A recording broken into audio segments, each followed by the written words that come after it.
Himayathul Islam higher secondary സ്കൂളിൽ പരിസ്ഥിതി ദിനാഘോഷം സംഘടിപ്പിച്ചു. School PTA president Naushad KP NSS ലീഡർമാർക്ക് വൃക്ഷത്തൈകൾ കൈമാറിക്കൊണ്ട് ഉദ്ഘാടനം നിർവഹിച്ചു. Himayathul Islam higher secondary school NSS യൂണിറ്റും കോഴിക്കോട് താലൂക്ക് ലീഗൽ സർവീസ് അതോറിറ്റിയും സംയുക്തമായി വിപുലമായ രീതിയിൽ പരിസ്ഥിതി ദിനാഘോഷം സംഘടിപ്പിച്ചു. School PTA president Naushad KP, NSS ലീഡർമാരായ അഹമ്മദ് തൻവീർ, ഷബാസിയ PM എന്നിവർ വൃക്ഷത്തൈകൾ കൈമാറിക്കൊണ്ട് പരിസ്ഥിതി ദിന പരിപാടികളുടെ ഉദ്ഘാടനം നിർവഹിച്ചു.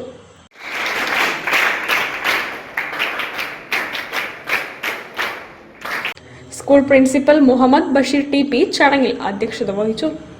Head master VK Faisal, staff secretary Bindu D, NSS programme officer Rajani K, PTA vice president Rasiq, Fathima CT തുടങ്ങിയവർ ചടങ്ങിൽ ആശംസകൾ അർപ്പിച്ച് സംസാരിച്ചു. NSS ലീഡർ ഷബാസിയ PM ചടങ്ങിൽ പരിസ്ഥിതി ദിന സന്ദേശം നൽകി. Kozhikode taluk legal service secretary Pradeep Gopinath ചടങ്ങിൽ സ്വാഗതം ആശംസിച്ചു.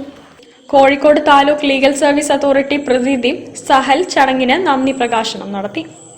പരിസ്ഥിതി സംരക്ഷണത്തിന്റെ പ്രാധാന്യം വിളിച്ചോതുന്നതായിരുന്നു ക്യാമ്പസിലെ പരിപാടികൾ.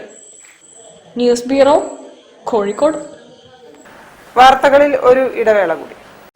ക്യാൻസറിനെതിരെ പൊരുതാനായി കാലിക്കറ്റ് സിറ്റി സർവീസ് സഹകരണ ബാങ്കും MVR ക്യാൻസർ സെന്ററും സംയുക്തമായി അവതരിപ്പിക്കുന്ന ക്യാൻസർ ചികിത്സാ സഹായ പദ്ധതിയാണ് മാസ് കെയർ.